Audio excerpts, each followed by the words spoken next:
Number 10. Lice.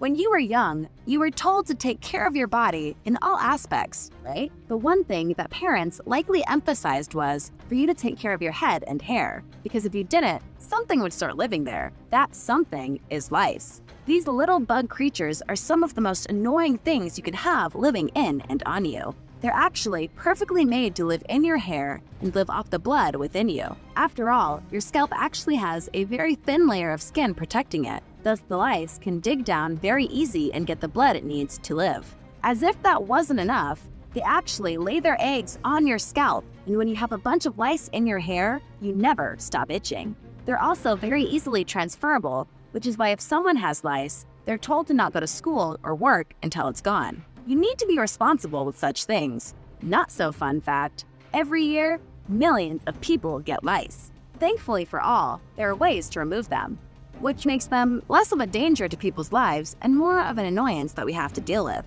However, there are still certain kinds of lice, like body lice, that can carry diseases and transfer them to various hosts. Number 9. Botfly larvae. There was once a Peruvian boy that found himself in an odd position. Namely, there was a swelling near his eye, and he had no idea how it had occurred. After growing into an impressive size, he went to his doctor to figure out what was wrong. They eventually determined that the larva of a botfly had been put into the boy's skin and it was growing within him. As disgusting as this sounds, this is actually typical of the creature known as the human botfly, mainly because they are indeed inserted into the human body like mosquitoes. They'll put the larva in as they bite, and the flies will grow within them as the heat and skin of the person insulates the bug. This 17-year-old was just unfortunate that it happened near his eye, as these bugs can be grown from virtually any point on the body. The boy was able to get rid of the larva via the doctors using basil leaves to lure the larva out of the boy before pulling it out with tweezers. Number 8. Athlete's foot fungus. Here is another thing that can happen when it comes to not properly taking care of your body. To be fair enough, this one isn't so much on you as it is on others. This particular fungus likes to spread itself in communal showers like the ones athletes use after a game. Hence, athlete's foot fungus. And anyone who has had this knows just how disgusting it looks and feels to have this in your body. Your feet and toenails will turn a gross shade of yellow, and if you don't treat it quickly, the fungus can actually move through your body and infect other areas, and even give you different diseases. For example, if you get the right, or in this case, wrong one, you can actually get ringworm, which means you'll be having even more things living in you and on you. There are plenty of treatments for athlete's foot, but they cannot prevent getting it in many cases, making this something that many people need to be careful of, else they get it and pay the price. Fun fact, athlete's foot infects 15% of the population. Number 7. Bacteria in your gut. There are trillions of things living inside of your body, and you might actually freak out by some of the stuff that lives naturally inside of you. Let's focus on your gut for now. There's a lot in there. Scientists even say that there are between 500 and 1,000 different species of bacteria within there alone, which is astounding when you think about it. But when you dive into the specific ones that live there, a few big names stand out, mainly E. coli, B. bifidum, and E. faecalis. You might recognize some of these names and think you have some harmful stuff in your gut. However, you shouldn't run to the doctors just yet. You see, these bacteria are actually helpful in our everyday lives. Yes, even E. coli. The body has actually learned to develop a productive relationship with them in order to get certain things done. For example, these bacteria actually help out stomach processes and break down food, which is incredibly vital. More than that, these bacteria actually help fight off harmful bacteria and viruses that can make us sick. Sure, it doesn't work all the time, but without them, we'd get a lot sicker. They even help the immune system to help determine what is good for the body and what isn't. Still hesitant? Well, these bacteria also help the production of things like vitamin B and vitamin K, as well as other hormones that help in daily life. Number 6. Maggots. Maggots are widely considered one of the most disgusting and vile creatures in the world. They inhabit dead things more times than not and eat their flesh for food so they can turn into flies and other kinds of insects. If you have one inside of you, that would be bad. For one man in India, he didn't just have one, he had an infestation. This was proven when he went to Dr. Vikram Yadav for what he called a buzzing in his ears. When the doctor went to look at said ears, he was shocked to find maggots in them. And it was a true horde of them, which forced the doctor to move fast to get them out. He used certain techniques to suffocate the maggots and then pull them out. Then he put in various chemicals and anti-parasite agents to ensure that any eggs that remained in the man wouldn't be able to grow. So how did the eggs get in there? Believe it or not, flies are known to sometimes lay their eggs inside of people. Maggots in the ear are not uncommon in poor, elderly, or infirm people, and the situation is common enough to even have its own medical term, oral myiasis. Number 5. Tapeworms. There are some animals in the world that when you hear their name, you shiver, and a tapeworm is most definitely one of those animals. Worms themselves aren't bad. In fact, they're great for the environment. Tapeworms are evil creatures that will kill you without harming you in any overt way and thus can live inside you for a very long time. You see, these creatures will find a way into your body, and then they'll just wait for you to eat. And instead of you getting the food and nourishment you need, it'll go straight to the worm at times. Just as bad, though, is that they'll grow inside of you, and they're almost impossible to detect on your own because they don't technically hurt you. They'll just make it so you're never full. And that's bad because your body will suffer when you don't get the food you need. Plus, the more they eat, the more they grow. They are true parasites. And what's worse, they can infect more than just your gut. There have been cases, like one in China, where they can actually infect your brain and cause you to have various kinds of mental issues like seizures and massive headaches. Thankfully, it's only through very bad eating habits, like eating uncooked meat, and certain other rare circumstances that you can get a tapeworm, which is all the more reason to take care of your body so you don't risk getting one. Number 4. Shingles virus. Sadly, not every living thing inside of you is harmless, relatively harmless, or can be treated with medicine or other things. Some things just live inside of you until you're dead. One such thing is the shingles virus. How you get it is actually quite common. Chickenpox.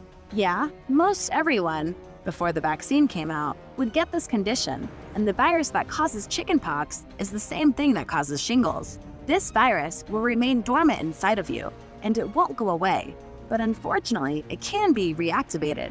And when it does, people get shingles, which is very much worse than chickenpox.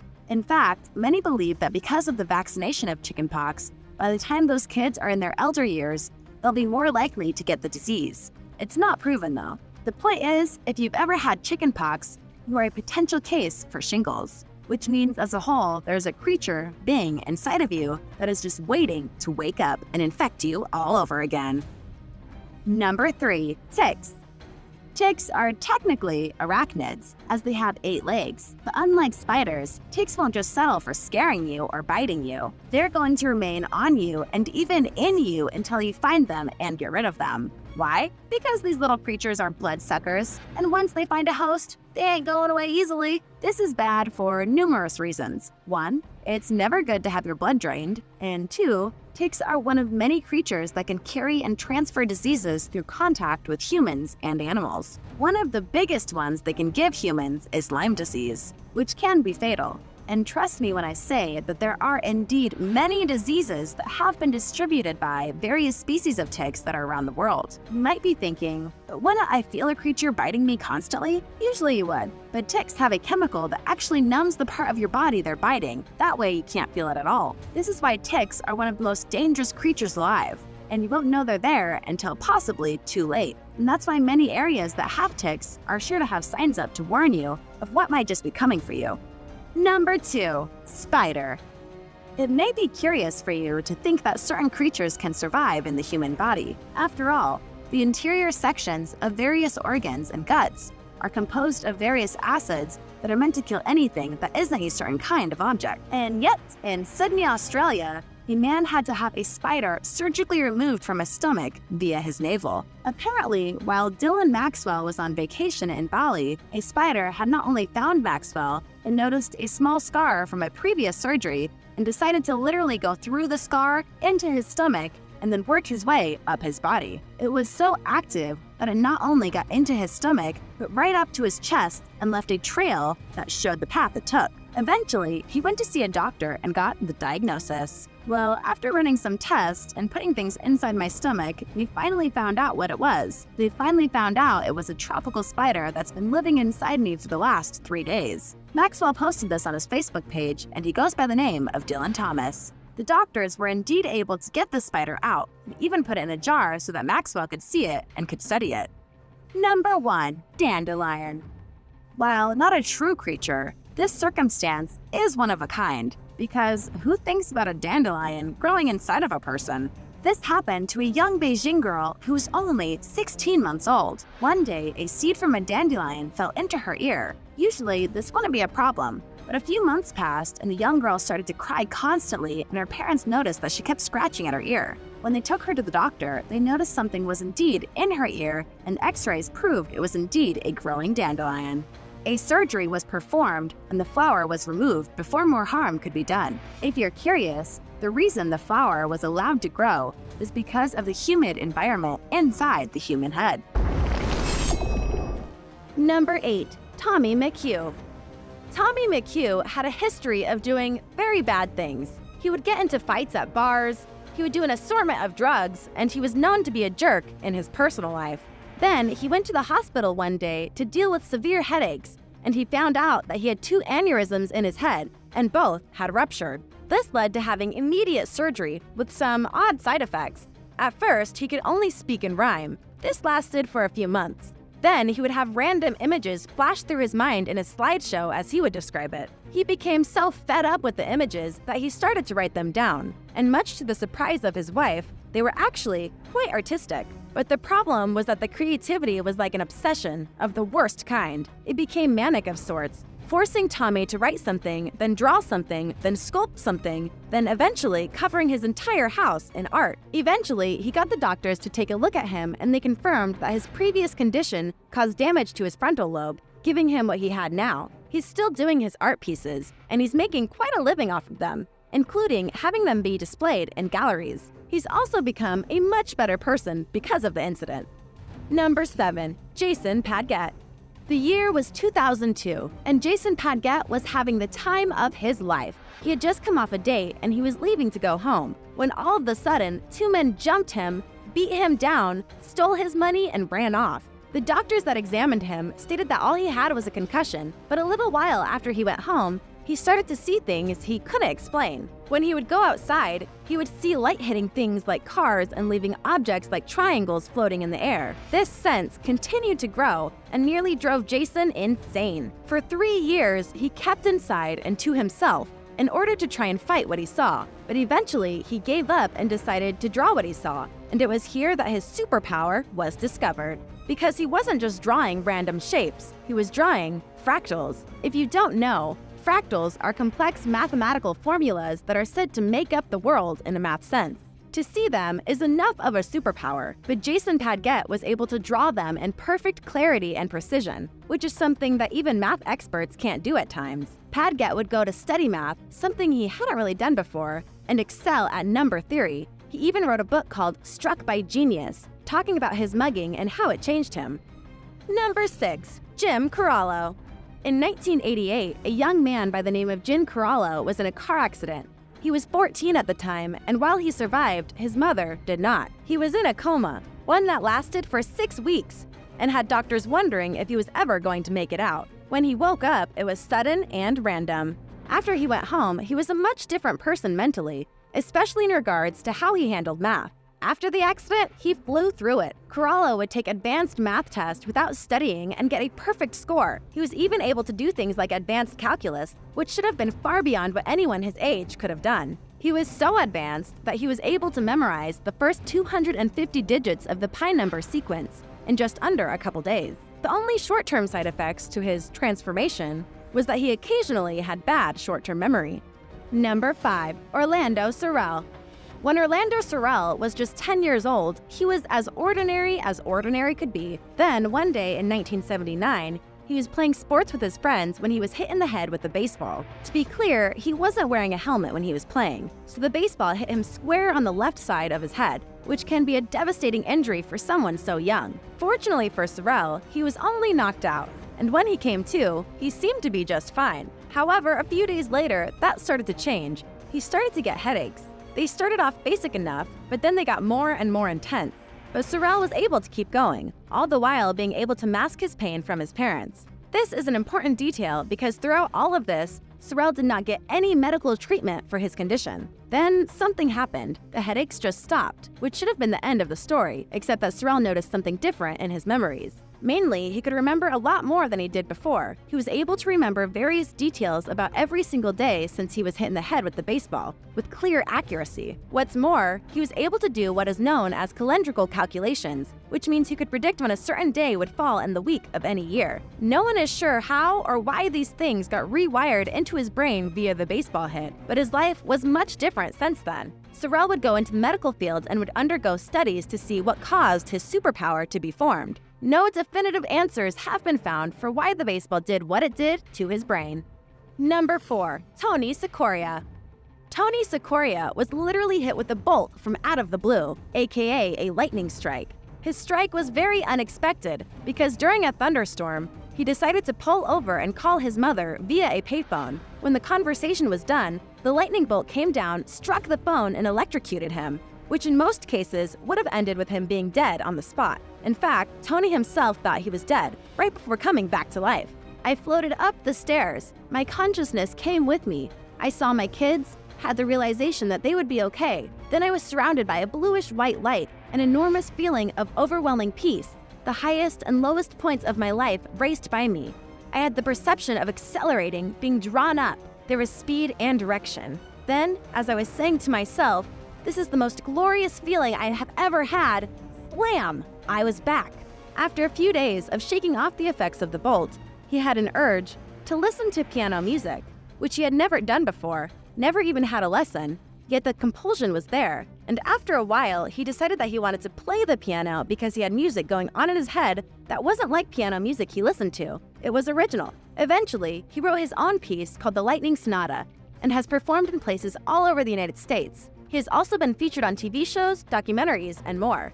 Lightning has been known to affect people in various ways, but clearly, Tony is one of the most unique in the bunch. Number 3. Ken Walters. Ken Walters had a very long string of bad luck during his life, and it kept building up inside of him. All this stress led him to having 2 heart attacks, and then in 2005, he had a major stroke. He survived, but something curious happened as a result. When he was in the hospital, he couldn't really talk, so he wrote a note to the nurse asking for some aid. But unbeknownst to him, after his hand got done writing the note, it then started to draw on the paper, all on its own. Walters had never been an artist and spent 20 years jobless, and thus couldn't afford any art classes or lessons. Yet here he was drawing something subconsciously. The drawings were really good too, and he would wake up at odd hours during the night because some new image had popped into his head and he felt the urge to draw it. According to his doctor, his stroke rewired his brain to help prevent damage, which is typical, believe it or not, but usually it manifests in personality changes. Whereas here, it gave him the great artistic ability. The doctor also said that it would be temporary, and it wasn't temporary at all. Walters continued to draw and eventually went into graphic design, which is where he became famous because he would sell his art online and became a huge hit via the online game Second Life. This led to companies like IBM and more buying his abstract and detailed art pieces. Eventually, he would get another video game to buy his art. The company Electronic Arts saw his works and hired him to help make some of their creatures for the hit game Spore. So while he did have the worst luck in his life at one point, it led to a major turning point that saved his life. Number 2. Derek Amato.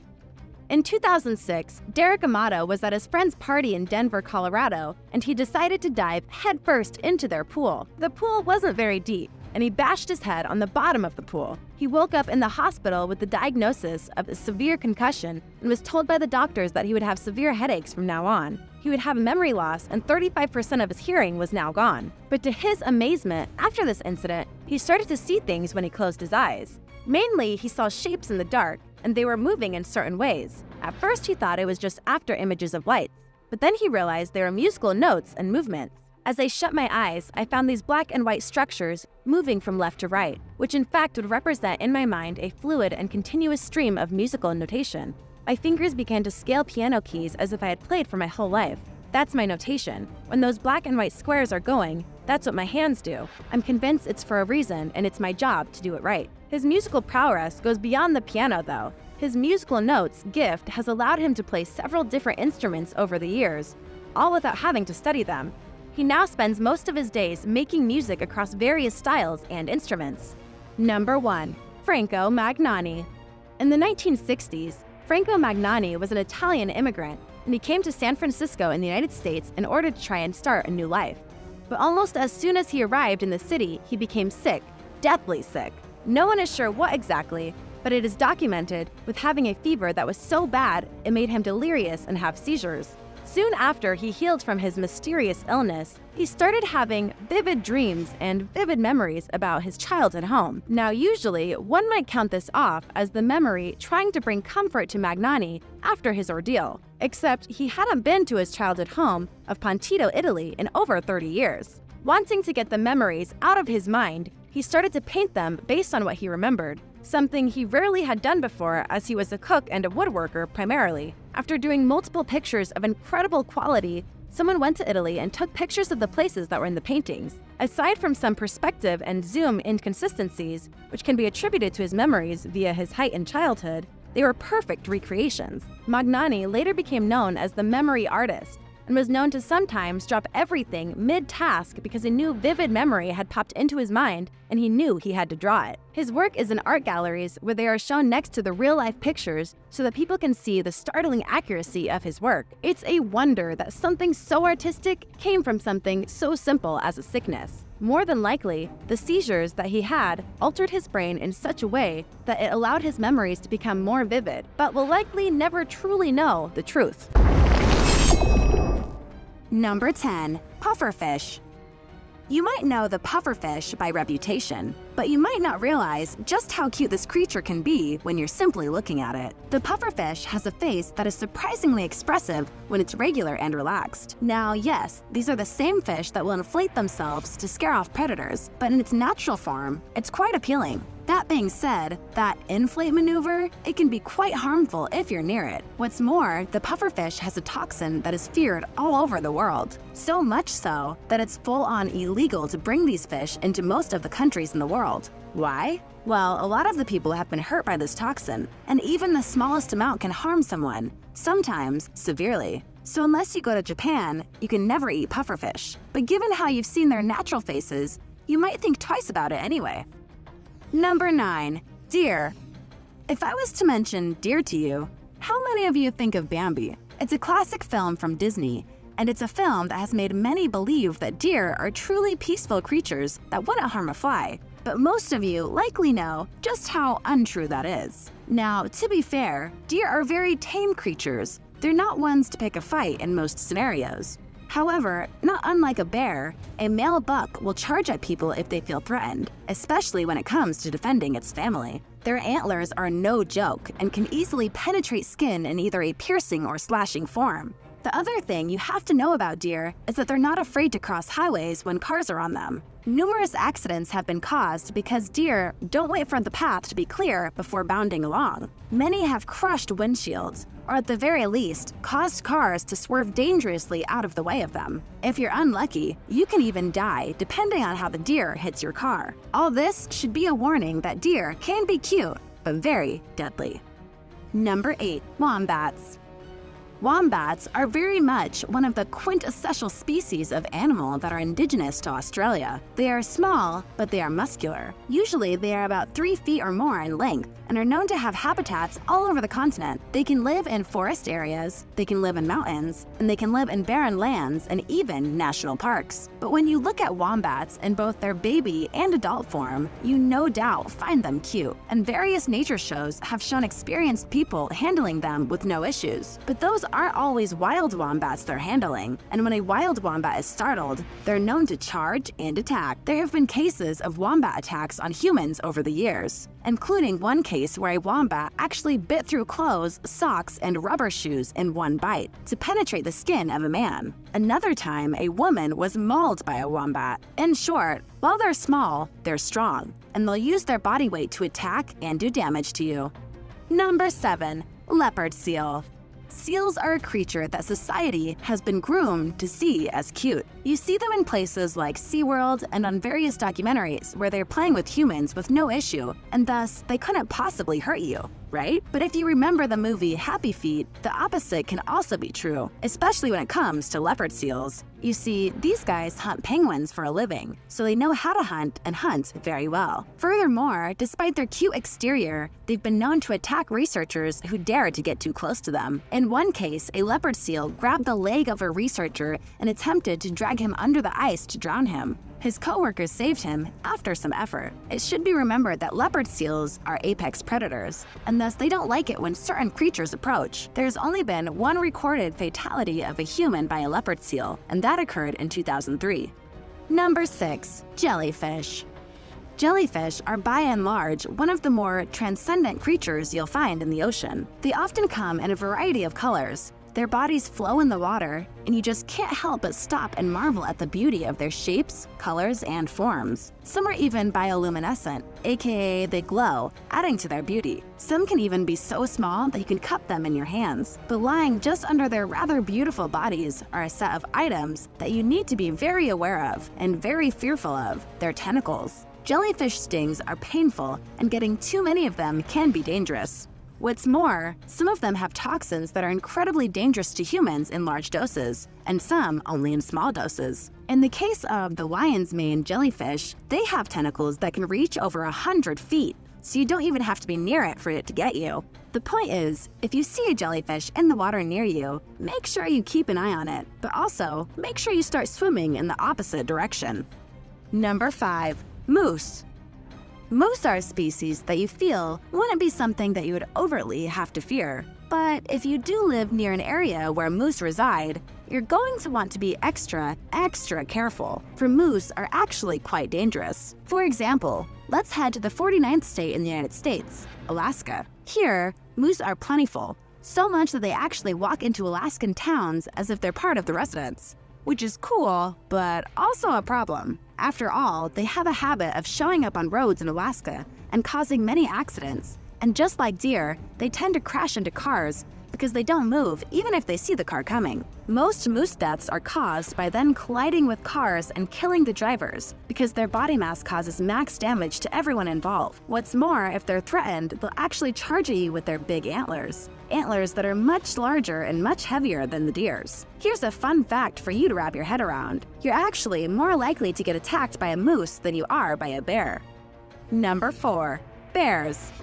It may seem a bit obvious to go, well, of course bears are dangerous. But given the love for icons like Yogi Bear, Smokey Bear, Baloo from the Jungle Book, and the Coca-Cola polar bears, it's not hard to see why so many people fall for bears. Grizzly bears look strong, yet kind. Polar bears are just a wonder to behold because of their white fur and how they handle the cold tundra they live in. And other bears just seem to want to play and eat honey. You'll even see people who have bears as pets and live happily with them, thus further lowering your guard around them. Yet the truth is a bit harsh. Bears are quite aggressive, and if you get one attacking you, you'll have mere seconds to react before serious damage is done. What's more, when they're hungry, the smell of food, via a campsite or a vehicle, they're not afraid to do whatever they need to do in order to get that food. They're even capable of opening car doors with the handles. And all of this fails to mention the immense speed and strength that a bear has. They're known for ripping and slicing and tearing things apart. It's what they do, and they do it quite well. As for their speed, they can outrun humans despite their massive bulk. There is a reason why many campers are told not to go into bear territory without experience or deterrence, because no one wants to mess with a bear